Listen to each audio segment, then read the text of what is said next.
Salut les amis, j'espère que vous allez bien. Bienvenue sur cette nouvelle vidéo qui va être très importante pour vous. Alors on se retrouve pour une nouvelle vidéo. On va parler aujourd'hui de l'avis SCAC, avis SK Campus France. Alors dites-moi sur les commentaires comment ça se passe bien chez vous, si il fait beau, il fait froid, il fait très chaud, je sais pas qu'est-ce que vous êtes en train de faire en ce moment. De mon côté, tranquille, ça se passe très bien, il fait beau. En plus, je suis en vacances d'une semaine, mais attention, j'ai plein de projets en informatique à rendre d'ici mi-novembre. Bon, je souhaite que ça va bien se passer et tout. Et merci pour me soutenir aussi sur la chaîne. Abonnez-vous, partagez la vidéo et laissez un commentaire, ça fait toujours un plaisir. Restez jusqu'à la fin de la vidéo, vous allez savoir c'est quoi avis SCAC et surtout l'impact de l'avis SCAC sur votre procédure Campus France et les éléments qui peuvent rendre votre avis SCAC défavorable. Surtout, allez générique.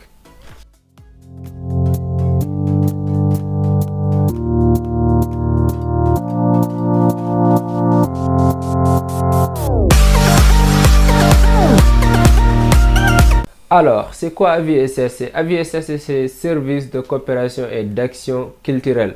Il s'agit du point le plus décisif de la procédure Campus France. C'est-à-dire que si tu fais procédure Campus France, pense bien à avis SCAC. Si tu auras avis SCAC favorable ou défavorable, j'espère que vous allez tous avoir avis SCAC favorable, mais il faut vraiment faire attention et voir qu'est-ce qu'il peut rendre votre avis SCAC favorable. Qu'est-ce qu'il peut rendre votre avis SCAC défavorable? C'est ça qu'on va voir aujourd'hui sur la vidéo. Je veux vous faire éviter tout ce qui est de avis SCAC défavorable. On va voir ça. L'avis SCAC est un avis donné par un agent Campus France. Après étude complète de votre dossier, genre le jour de votre entretien, vous savez, vous allez ramener tous vos dossiers et tout. Elles vont vérifier que si ça conforme avec ce que vous avez mis sur votre compte Campus France et si ça conforme et c'est logique même si c'est pas les documents trafiqués et tout.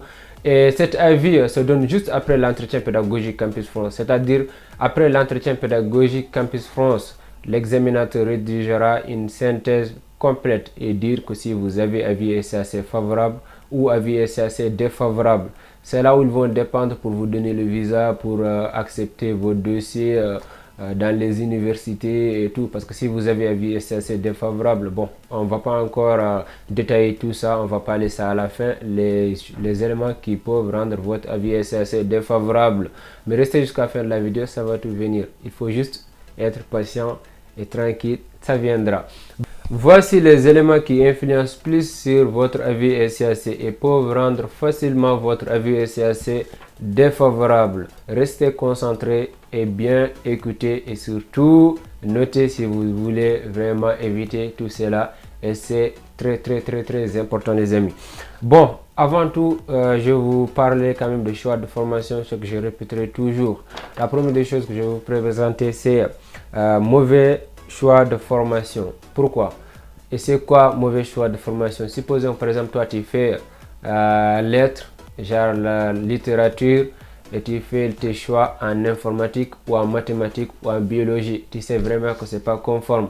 Ça n'a rien à voir. Genre là on peut dire que les choix de formation non compatibles et tout. Genre c'est-à-dire que même si tu as un avis assez favorable à Campus France, les universités te refuseront après, même si c'est pas le sujet de la vidéo, mais quand même c'est très important de souligner tout ça là.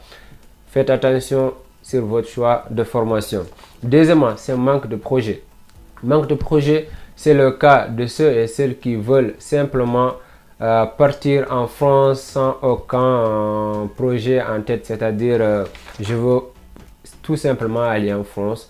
Genre, je sais même pas qu'est-ce que je vais faire après, je sais pas qu'est-ce qui m'attend là-bas, mais c'est très important les amis d'avoir un projet en tête, c'est-à-dire dire que je vais aller continuer mes études pour faire ci, je vais aller continuer mes études pour devenir ci, je vais aller continuer mes études pour avoir ci, peut-être revenir dans mon pays, peut-être continuer à travailler là-bas quelques temps après, revenir dans mon pays, aider mon pays et travailler, c'est très important. Après, c'est mauvaise lettre de motivation. Vous savez que sur votre dossier, lettre de motivation, c'est très important. Parce que si vous ratez votre lettre de motivation, là, c'est fini. C'est-à-dire que c'est avis et c'est assez défavorable direct. Pourquoi? Parce que sur votre lettre de motivation, l'agent Campus France va lire votre lettre de motivation du début jusqu'à la fin. Il ne faut pas dire que voilà, ils vont juste passer vite fait. Ou parfois, s'ils n'ont pas le temps, ils ne vont pas regarder. C'est très important votre lettre de motivation sur votre procédure Campus France. Faites très attention.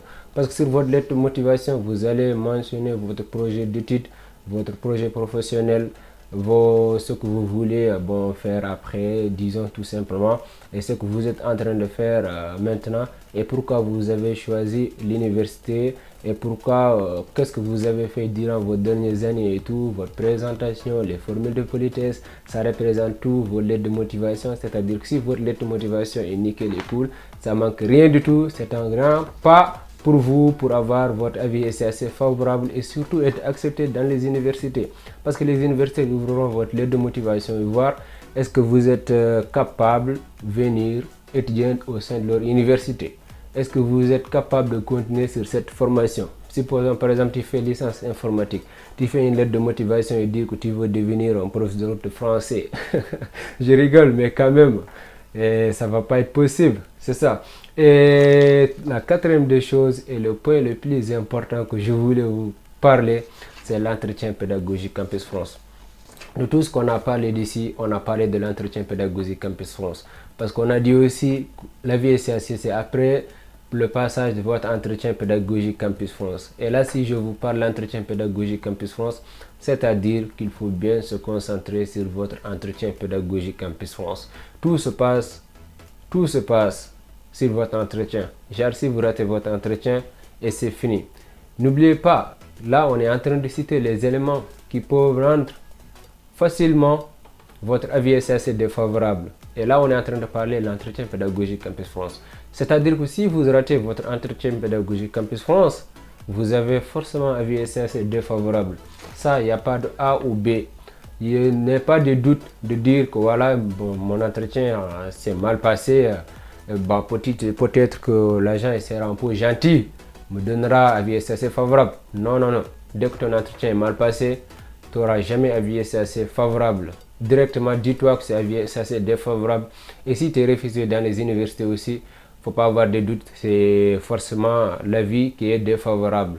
Et si tu as une acceptation, et au consulat là-bas, par exemple, on te donne un refus de visa, je ne sais pas, des motifs bizarres, c'est-à-dire tout simplement que ta vie est assez défavorable.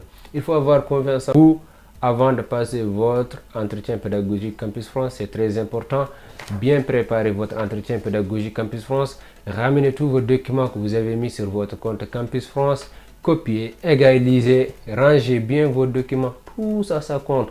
Lisez vos lettres de motivation avant de soumettre votre dossier Campus France. Et aussi, faites bien vos choix de formation. Alors, l'entretien pédagogique Campus France, quand même, c'est quelque chose de très important. Je peux vous conseiller quelque chose ou bien certaines choses qui reviendront souvent sur votre entretien pédagogique Campus France, mais ça, on le laissera ça sur une autre vidéo. Je vous citerai qu'est-ce qui va venir, qu'est-ce que vous allez rencontrer le jour de votre entretien pédagogique Campus France et surtout comment réussir son entretien pédagogique Campus France et qu'est-ce qu'il vous demandera et tout, c'est très important. Mais maintenant, votre entretien, c'est la base. Dis-toi que si tu rates ton entretien pédagogique Campus France, c'est mort et c'est fini. Du coup, concentre-toi sur ton entretien pédagogique Campus France. Si tu arrives à réussir ton entretien pédagogique Campus France, tu as quand même 90% de la chance en fait d'être accepté. Et si tu es accepté, forcément, si tu fournis quand même ce qui est demandé, forcément, tu auras le visa. Et ça, c'est très important et surtout, c'est à noter. N'oubliez pas les amis quand même. Alors, c'était ça aujourd'hui les amis. J'espère que la vidéo vous aura plu ou vous a plu. Bon, on se dit à la prochaine vidéo. Et surtout, quand même, n'hésitez pas à vous abonner sur la chaîne. Liker, c'est très important. Et si c'est votre chaîne, c'est moi, je fais les vidéos, mais les vidéos sont, bon, je les fais pour vous. C'est pour vous aider, c'est pour vous accompagner et tout. C'est très important. Et vous, au retour, pour faire quelque chose pour moi, au moins, likez la vidéo, abonnez-vous et surtout, n'oubliez pas quand même si vous pouvez partager au moins avec 2 de vos amis ou bien 3, ça me fera moi plaisir et ça m'aidera aussi à avoir beaucoup de courage et voilà, faire beaucoup de vidéos aussi les amis. Allez, on se dit à la prochaine vidéo.